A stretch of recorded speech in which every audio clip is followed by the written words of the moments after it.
I'm able to be able to really judge based on what the Most High did. Okay. Now let's get back over here to Matthew's 22 and verses 40 now. These two commandments hang all the law and the prophets. So in the Bible, reciprocity, though not always explicitly named as such, is a recurring principle of mutual exchange. See? And consequences. It emphasizes that actions, both good and bad, have corresponding effects, often a return of what was given. So what you give out is what's going to be given to you. Hence, let's go into right here, Galatians 6 and 7. Be not deceived. The Most High is not mocked, for whatsoever a man soweth, that shall he also reap. He that soweth to his flesh shall of the flesh reap corruption. But he that soweth to the Spirit shall of the Spirit reap life everlasting. So there's the answer to it, telling us very carefully and clearly that whatever a person gives out, that's what they're going to be given. That's what's going to return to them, whether materially, right, or spiritually. 1 through 9, blessings. See, this is the reciprocation, meaning this is what comes back to you. This is how you reciprocate what the Most High has given to you. And by doing these, we are to rehearse these things. And it gives us a soundness of mind. Why? You're going to need it. Like I find myself needing it. No one else is telling me scripture when I'm fighting through the battles as a husband, as a God-fearing man in this wicked world, when everything's against me. When I don't have the finances, or business is slow, or lights and all this stuff. Children, we need food. We need all this stuff. No one else is coming to my aid. The Most High is telling me, because why? He's showing that, listen, I'm going to do all this for you based on your obedience to me, based on the covenant that we have. I said I was going to furnish this for you. I'm going to do it. So it tells us in Leviticus 26, verses 1 through 9, I'm going to read without stopping. Ye shall make you no idols nor graven image.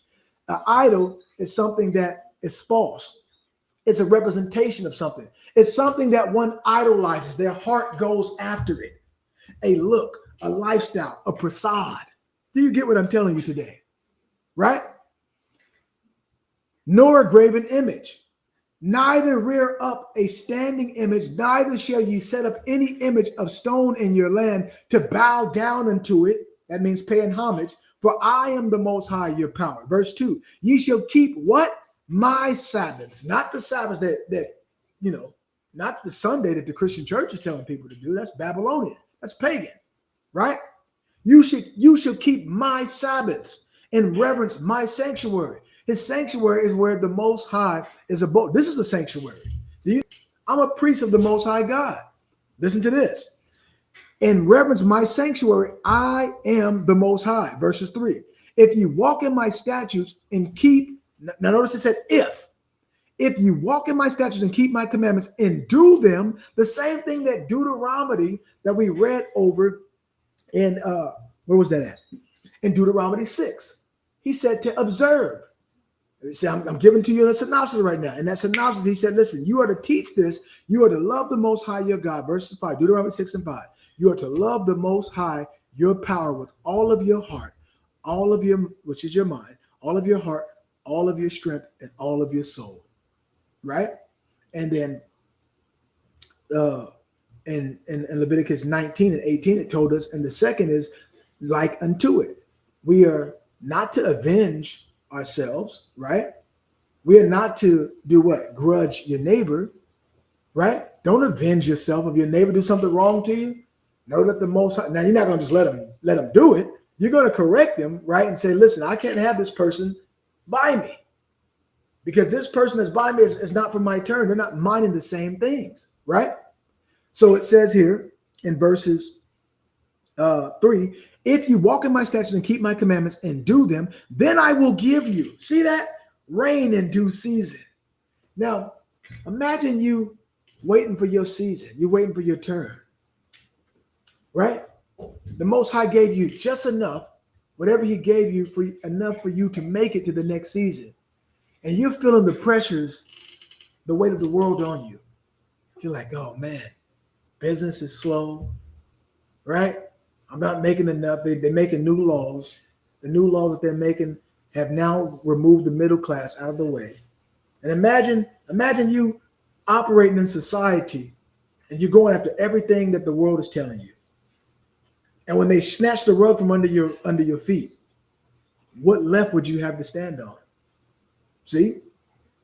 So that's what's happening. More people are crowding the same space, fighting for that same one position. And verses 7, and ye shall chase your enemies. Look at this. This is a reciprocity. This is meaning that this is a part of that covenant. When we obey the Most High, that we know that none shall be able to stand against Israel. Will be a force to reckon with.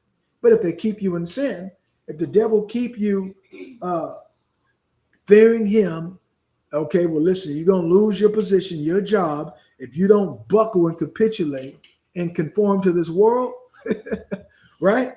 Then you can't live and eat high off the hog and go on your extravagant rendezvous or the things that you do. You can't do that, right? You got to see the Most High says, and look where I'm going with this. The Most High says that he known us. He has known our souls in adversity. He said he would try us through the fiery furnace of affliction. And that's how he knows who's really his. Look what it says. You shall chase your enemies, and they shall fall before you by the sword, verses 8. And 5 of you shall chase 100, and 100 of you shall put 10,000 to flight, and your enemies shall fall before you by the sword. Why? This is why. For I will have respect unto you and make you fruitful and multiply you in what? Establish my covenant with you. Reciprocity. This is what I heard in my mind over and over and over and over again till I woke up saying reciprocity. 117 through 119. It says here, hold thou me up, and I shall be safe, and I will have respect unto thy statutes continually. So in the world that we live in, if you have respect unto the Most High statutes, do you know that the world and there's forces and the invisible that try to oppose you? And sometimes people will, why is it so hard? Well, why? What's going on here? And some people, they can't understand it. They don't understand it, right? Hold thou me up, and I shall be safe, and I will have respect unto thy statutes continually. Verse 18, thou hast trodden down all them that err from thy statutes. So if we're holding to his commandments, his statutes, his testimonies, right? If we're hiding his word in our heart, if we're speaking all that he has said, the powers in the world that should not be, who have influential power over the minds of the masses, do you think they're going to be for your turn if you're speaking with the Most High? Well, obviously, no, they're not. You're not speaking the same. You're of the kingdom of light. They're of the kingdom of darkness, right? So look what it says here in middle verse 18. For their deceit is falsehood. So the Most High has trodden down all them that err from his statutes. For their deceit, that means their falsehood, their lies, their wrong way. Their deceit is falsehood. Verse 19, thou puttest away all the wicked of the earth like dross. Now remember that word dross. When you look at this word dross right here, right? It's going to talk about dross. It said Israel has become as dross to him. What does that mean? Think about this for a second, right? When you look at dross, it's almost like you look at the residue of something like fire, right? Fire. And on the side of it, you look at the water on the pot or the steam, the dross, right? But let's get this word dross right here. In the sense of refuse, scoria, dross, from H5472. Make this big. A primitive root properly to flinch, that is, by implication, look at this, to go back, literally to retreat, or figuratively to apostatize. Backslider, drive, go back, turn away, back. So when It says the wicked of the earth like dross, therefore, in other words, the wicked of the earth causes God's people to backslide. They caused, remember the apostasy? They were, at first, they were believing on the prophecies of the Bible, believing in the Most High's promises. But now they said that they can have the world in the Most High's kingdom too. Let's get the breakdown. So reciprocity in the Bible, or reciprocity in the Bible suggests a dynamic where actions elicit reactions, and what is given is often returned in some form. It's not a strict mechanical tit for tat, but rather a pattern of cause and effect within relationships, especially between people.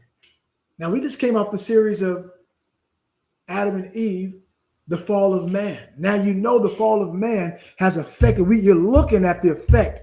When people are disinterested in God's word, you're looking at a society who is fallen.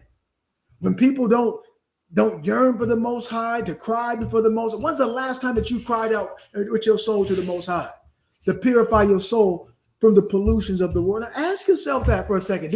I sit there at times when things are if things are going too smooth, you got to begin to question what's really going on here. Okay, if things are just going too smooth. So again, but rather a pattern of cause and effect within relationships, especially between mankind and the Most High. Biblical examples, Matthew 7 and 12. Matthew 7 and 12 tells us, to the law and the prophets, we are to do unto others as they do to us. And everything do to others as you would have them do to thee or to you. This embodies the principle of treating others as one wishes to be treated. The same thing that we read in Leviticus 19 and 18. We are to love our neighbors as ourselves. So if my neighbor has sinned against the Most High, I'm not going to come and try to ridicule and make someone and feel a guilt trip on them. I'm not going to overlook what they're doing, right? I'm going to simply just say what the Most High says. Do you know, if you're a child of God, the Most High says this. And if you're doing that, that means every one of us are to do what? We are to examine ourselves, as 2 Corinthians 13 and 5 tells us, to examine ourselves according to the scriptures to see whether ye be in the faith or not, except ye be a reprobate. Okay? So we are to treat others as we want to be treated. So if I've gone astray, if I've fallen off, I would want someone who is spiritual, a real one. I said it earlier, a real one. I want someone that's truly loving of the Most High, who loves for the soul, watching for souls, to intercede for me. And if you will, feel sorry for me. Is that too much? To feel sorry for me and help stand in the gap to pray for me. If there was someone that was doing righteousness and they were suffering, when I say suffering, being afflicted, persecuted, and there were forces that are trying to oppose them, I would want a real one. That means who keeps the Most High's commandments, live for the Most High, devote themselves. I would want them to be, how would you say this? Considerate of me, and also to pray for me. That's what I would want. Because like them, if they're a real one, they know how hard it is when the enemy tries to, overwhelm you. And they know how sad it is in the world when you see, because the law is slacked, the world is, there is no law, right? There's no law, Torah, the way. There's no law, they say, right? This is grace, grace, grace. God knows my heart. I love him. So everyone saying they love the Most High, right? You have the sinners. I'm talking about full-blown sinners. They love the Most High. That's what they're saying, right? And then you have those who love the Most High, who are learning, again, being instilled. And as you love the Most High, okay, to love the Most High means that we have to give up yourself and accept what he says. See? accept what he says and embody that. That means to receive that, right? So it says here, in everything, do to others as you would have them do to thee. This embodies the principles of treating others as one wish to be treated. Okay, a form of reciprocity in relationships, sowing and reaping.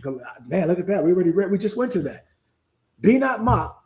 What a man sows, what a woman sows, what a person sows. That which you sow, that you shall reap. There's no way around it. So now we have to look at the things that we have been sowing. We have to